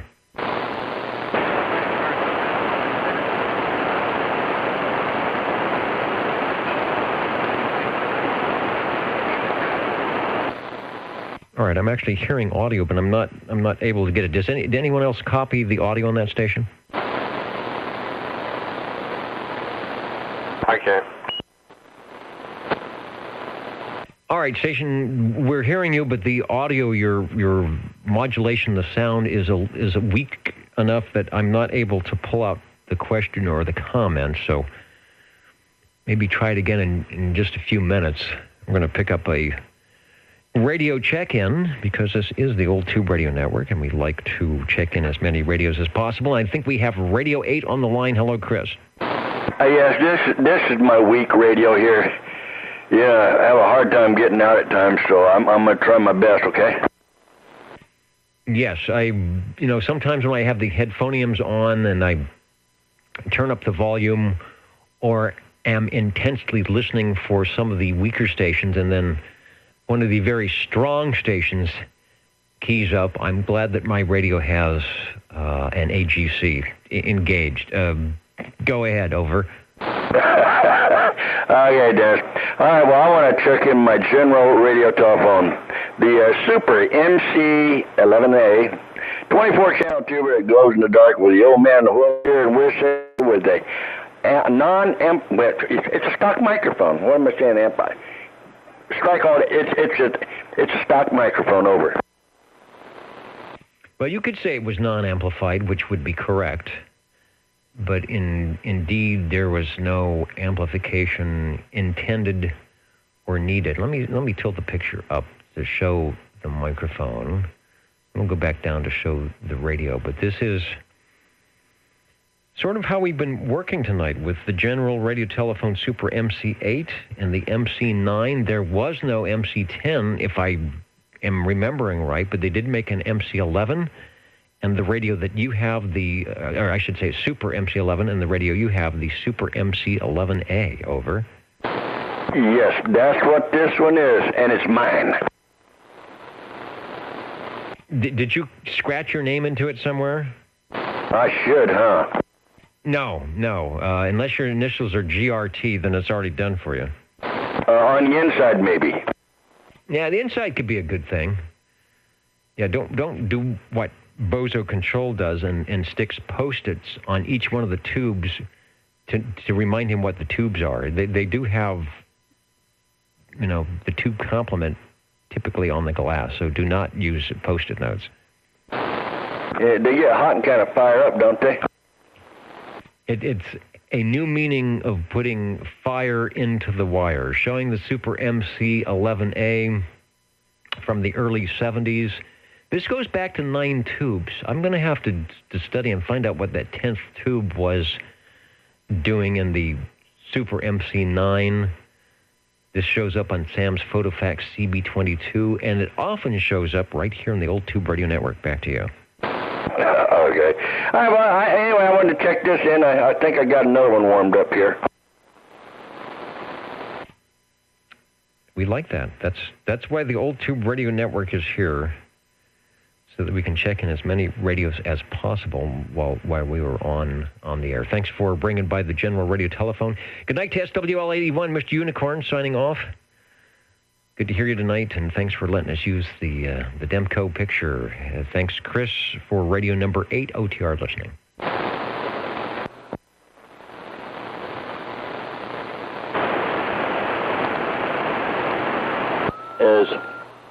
this one working? I believe you have changed microphoniums, and it does appear to be functioning. Over.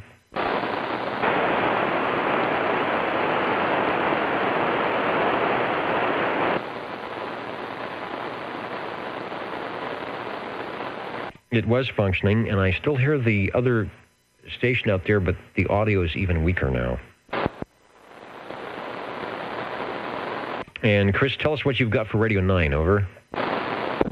Well, I got my Crisp 23 Plus CB transceiver. 23 channel tube, it glows in dark. We're running this here with a handheld original stock microphone. Say hooray for stock audio. A lot of it tonight sounding good on the sonars, on the generals, even on the Demcos. The Crisp 23 Plus from the popular Panasonic chassis that helped a lot of manufacturers at least get something out on the air under their name. This one under the Crisp, but made by Panasonic. I'll pop a quick picture up here while you give us a transmission. Okay. Yeah, this is 23. You know, it's similar to the my G-Power Mate. It's similar that there. It has the same chassis, box covering, faceplate. Everything is all primarily the same. It's just a couple of things in a different area. That's about it, as far as I can tell. Well, I think you would be right. It's just there's some, I call it elevation, facade. I don't know what the right word would be. Front panel differences depending on where the S meter might be, and if you got a CB, PA, or an S meter, modulation lights. I'm not sure how they determined who got to do what. Maybe if you paid Panasonic a little bit more for the rights to put your name on the radio, you could have more little fancy lights and things. This one's sort of the middle of the road between all of them, I think. Yeah, it works good, though. I have to admit that much. It definitely does work good. It works quite well, sounding good in the Old Tube Radio Network. Even John up in Spokane, who's listening and waving a hand to all the radio operators and SWLs, is enjoying it as well. Yeah, well, good evening up in Spokane, Washington there, John. 241 Chris down here. We're getting ready to jump on another one. All right, do that. We've got you logged in at Radio 9 with the Crisp 23 Plus. 10 o'clock hour, we're going to stretch the radios here a little bit tonight since I got a late start. The Jingle Singers would like to do the top of the hour ID, and we'll let them do that. Let's do some spelling. OTR. 27.085 megahertz. Channel 11, Old Tube Radio. Old Tube Radio. And we are awaiting Radio 10. Break OTR. The break OTR. Go ahead, please. Okay, Dennis. Well, I'm going to check in my Courier Royale. 23 channel tuber that goes in the dark with all the blinking lights and all the knobs. This is the crazy radio with all the gadgets on it, and even gadgets in the back to play with if you wanted to. But I don't know, but I just leave them in one spot and say that's good. And it is good because it's working and it is mine. And I'm running it here with the amplified D104 Lollipop microphone. I believe this is the TUG 8 or 9 stand. I get my glasses on, I can tell you for sure. But, you know, it seems to be working fine. Let me see here. Yeah, this is the TUG 8 stand mic. So, anyway, this seemed to be working. It's working well. You know what they say, if it looks good and it sounds good, then it is good. The Courier, this is their top of the line out of the three radios they had at the time. There was a Courier 23, this one, and something else. As they say in their ad, this was built for the president of the company, having every possible knob and dial that a CEO would desire on such a radio. Key it down again. I'm noticing that I haven't noticed in other episodes here a little bit of an AC note in the audio. I'm not sure if that's coming in from the microphonium or being induced somewhere else, but it's not really affecting anything. But give me another transmission so I can listen in. Oh, okay, well, yeah, I don't know if there's anything in it, but, yeah. hopefully it go away. Actually, it did go away. It's very, very low now. Sometimes if you're leaning into or touching something and then like a fluorescent lamp or leaning into something that's got an electrical field, it will do that. And that's why I said it was louder than normal. And that last transmission, it was back to its old self. Well, that's where it's supposed to be, back to its old self. All right, Dennis, well, I got this one in. Like I said, this here's got the blinking lights and everything, all the knobs on it. So, plus you got that mysterious knob in the back for modulation, for the mic gain. So it seems to be working. And it's working quite well, getting us into the double digits for the radio tonight. Thanks for bringing it by. I'll try to get back here with one more if I can find it. Okay, yeah, you don't want to be losing radios on a Saturday night during the Old Tube Radio Network, who will be standing by.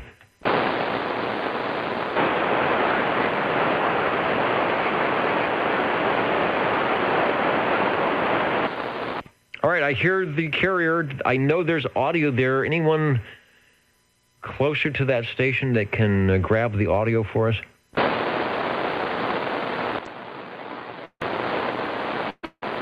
I hear nothing, Dennis. And I even turned the preamp on and I can't hear nothing. Okay, it was in there again, but the audio is just...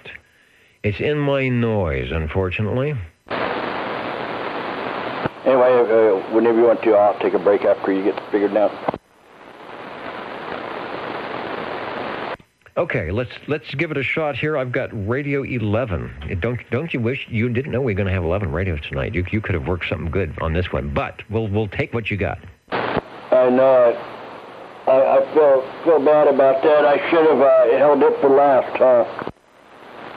This one works well. This is a good Radio 11 regardless. I know, but I could have put up 11 for 11. Well, it's happened before, so there's a last time for everything. That is true. Anyway, Dennis, I want to check in this one here.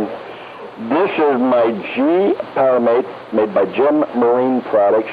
A 23-channel tuber that definitely glows in the dark. Now, how can you tell it's glowing in the dark, over?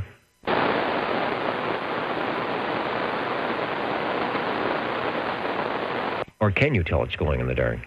8, so. Anywho, it's this one. Oops, I think I keyed over you a couple times because the transmitter actually cut out. But try it again, make sure it's still functioning. It's probably me getting weak. I moved something and tried to... What's going on? Let me see. Hello. I don't know what's going on. It's working now, right? It is working now, over. Yeah, I seen that on my door over here. It just kind of dropped all at once. But yeah. It's working now. Anyway, my G PowerMate. It is... Oops, no, I'm not working. It is... G PowerMate is working. You have... I'm looking at your wiggle meters. You've got a TX light, RX light, and SRF. So if your meter is in the RF mode, you should be able to see it wiggle around while you're talking if the radio is functioning right. Absolutely. That's what I was doing right now. I'm looking at it over here. It's swinging to the right. That's right. And I'm looking to the... I'm actually looking toward the east, and it's swinging to the right, so it's swinging toward you. That's a good thing, because I can hear it well. The Gem Marine Products G PowerMate, that should be very similar on the insides to the Chris 23 Plus. If we have another radio tonight, I would say the Robin, we had our T123, but the T123B, I think, is the one that is similar to this. Nice audio, nice and loud. If SWL44 is still monitoring and listening tonight, I'm sure he's applauding this Radio 11. Well, yeah, I hope he likes it. This is, I like it. It's a nice looking radio too. It is. There aren't many blue radios around. It's hard to tell from the picture. If the case is blue, I'm sure we have sort of a head-on front view, but you can see the blue surround from the case. Yeah, it's got that like a turquoise. Or turquoise, or blue and green are in the eye of the beholder. Probably 200 different shades or more. So there you go. Thanks for Radio 11. Going to do some counting and amounting. Anybody else needing to check in, we will try and get you in before we sign out here tonight. Looks like the Jingle Singers are ready at some point for another little ditty. And Chris, take another transmission. Thanks for all the radios tonight. Okay, maybe we'll call it Marine Blue. That is probably the best answer to any of these questions on why that radio would be blue. Because it says the Jim Marine. So, Jim Marine, it is blue, so, hey, I'll go with that. I think green was already taken. The T123B showed up as green, and the Chris 23 Plus. What color is the case on the Chris? Is it black? Yes, it is. It's a black case. Identical case, but it's black. And that may have been another thing when Panasonic was selling the rights to their chassis. They would say, okay, well, we've already got a blue, and these guys are green, and those, so you couldn't duplicate the color. That's right. So they had to go opposite. But it's got kind of a blue-green color stripe going across it on the Chris. Well, you can't deny that the Jim Marine is blue. That is true. And on the Jim Marine, you have that line. Yeah. Of course, you got bluish-green line where it's kind of green-blue or something.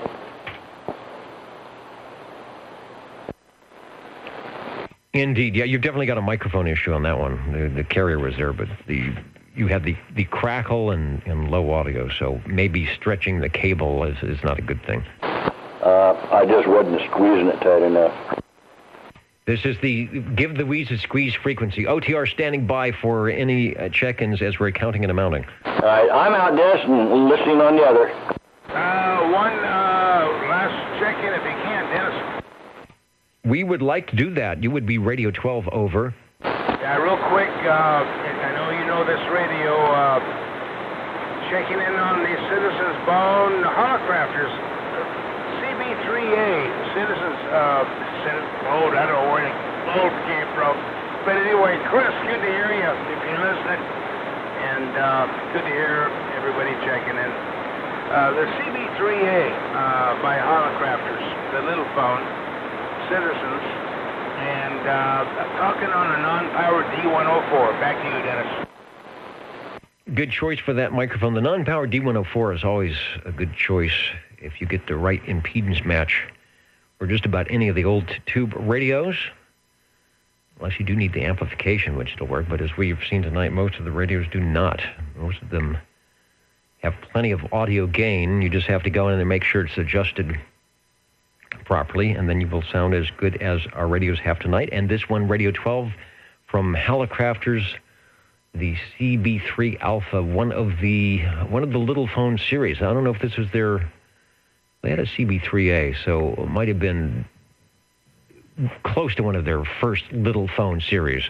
Well, anyway, I'm not sure about that. I kind of like the idea that it has a quick release little latches on the front to where you can just pivot the top out or just pivot the top back.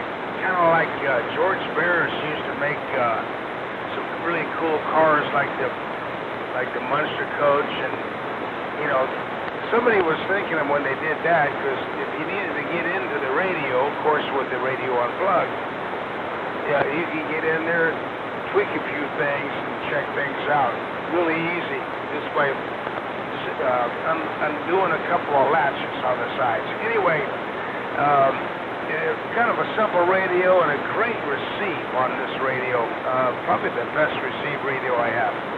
Anyway, back to you, Dennis, and thanks for checking it in.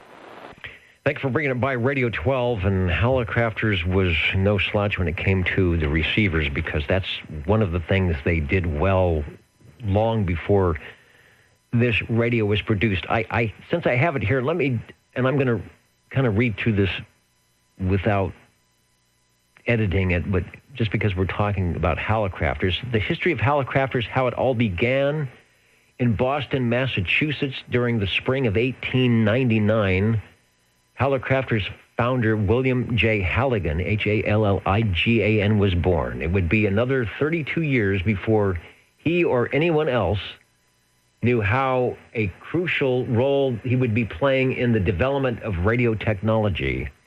As a youngster, Bill was fascinated. This is really small type here. As a youngster, Bill was fascinated with the new technology of radio telegraphy. This is in the early 1900s. Anxiously gleaning information on the subject from the latest scientific journals and the few books that were available. His first real job when he was 16, so this would be 1915, was as a wireless operator on an excursion boat in the Boston area. Bill spent the next several years as a wireless operator on a number of ships serving sea duty on a mine layer off the coast of Scotland during World War I. After the war, Bill attended electrical engineering school at Tufts College and then at West Point, leaving West Point in 1922 to marry Kate Fletcher. He took a job as a reporter on a Boston newspaper and also wrote articles for the New American Radio Relay League.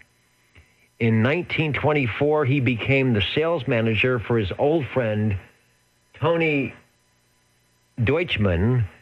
This is very small type far away, who was distributing imported radio parts to American radio manufacturers. By 1928, Toby's business was booming.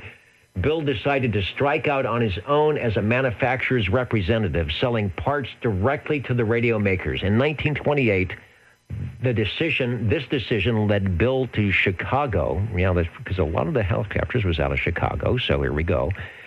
Most of the radio makers, Chicago, most of the radio manufacturers were located there, so it was the logical place to set up shop. For 3 years, his business did well, but in 1931, his clients were hit hard by the Depression, and we found that out with the Demco bell, going bankrupt faster than the wind was blowing off the lake. And we'll leave it right there, but that's the history of Hallicrafters with Mr. Bill J. Halligan starting off in the late 20s and early 30s with the Hallicrafters Company. So you come from a good line of history there, Jerry, with that radio. Wow, I had no idea. By checking in a radio, I would get a history lesson. But Dennis, thank you very much. That is fantastic information. And quite frankly, I didn't know. I didn't know that. And maybe I bet you most of the SLs didn't. And I do know that you have an I gotta think everything about this. FT3000? My memory is a little distorted, but somewhere in your collection, I believe you have Hallicrafters. Yes, I do. It is a 1969-1970 FM 1000. And I was just skimming through here. I don't know if Mr. Halligan was still around in 1970 to see that one come off the assembly line, but my first radios were all Hallicrafters, the CB11A walkie-talkies, the SX25 shortwave receiver, and the FM 1000. So thank you, Bill, for working your magic. And, electronics radio was in the early 1900s, like computers are in the late 20th century to a lot of people. It was the new frontier. So if you were a true pioneer, you went out and figured out how to do it. Do it by yourself. So, and here we are in 2019 reading about a guy that was born in the 19th century, right? And we're in the 21st century talking on one of his radios. Good stuff. Thanks, Jerry. Thank you, Dennis. Back to you. Counting and amounting the Old Tube Radio, listening for any last check-ins while we check in with the Jingle Singers once again on the Old Tube Radio Network. You're tuned to OTR. Channel 11. right here in Fresno, California. Stay with us Old Tube Radio. and be modern. Last call for check-ins. And there's somebody from Fresno, I think. Hello from the Old Tube Radio Network.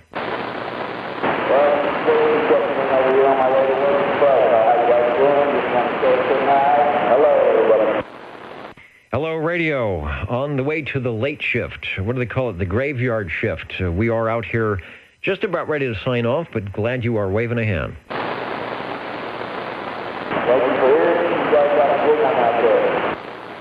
So far, so good. Also checking in X4000, beaconing in from the tech center of Brentwood, just a little bit out of our short skip situation. Maybe if we both had the stacked moonrakers and point them down Highway 99, we'd be able to beacon up with Brentwood around the hill. Any other stations wanting to check in, OTR standing by.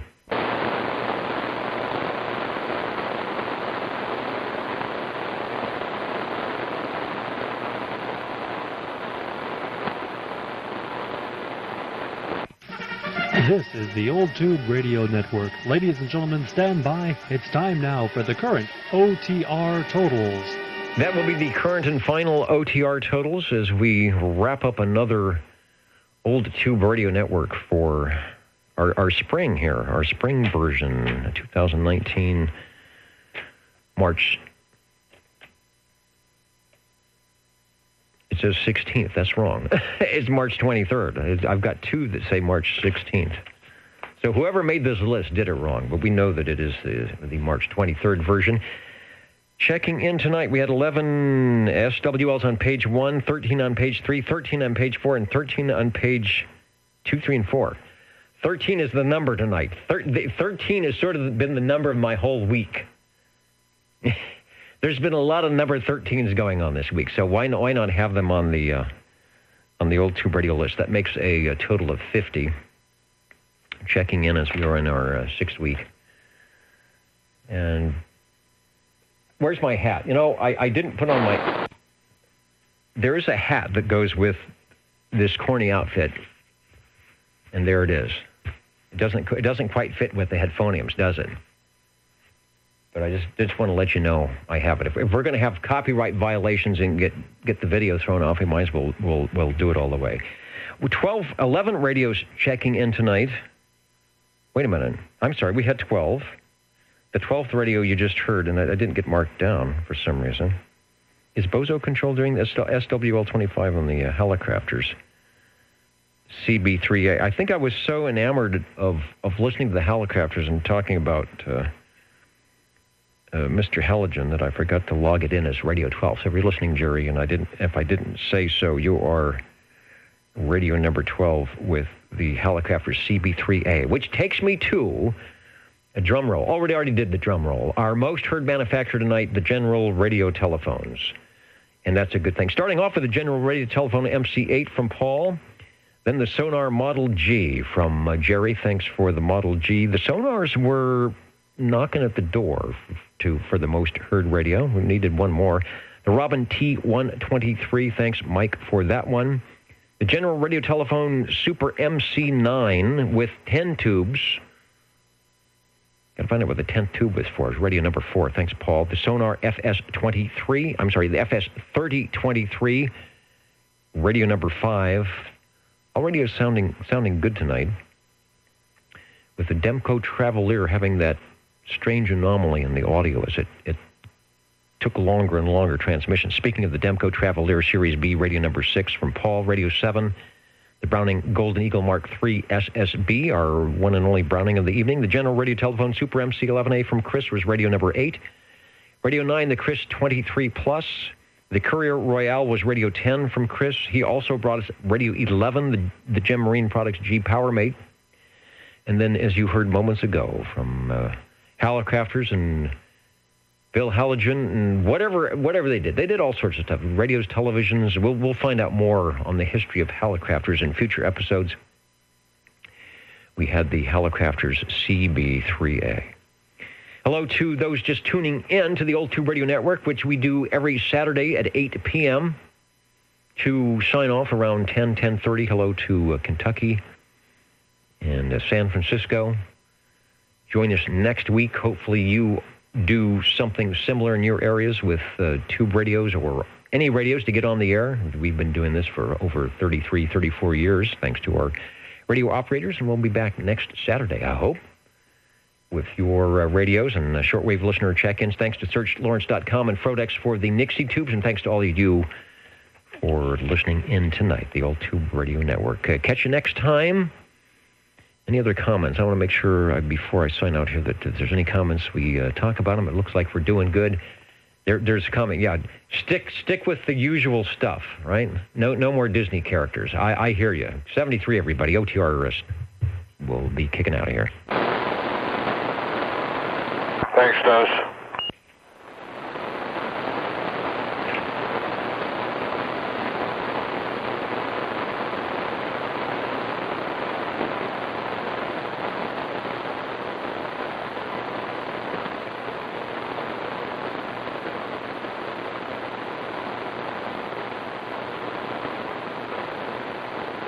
And there's a pull string. I pulled a string.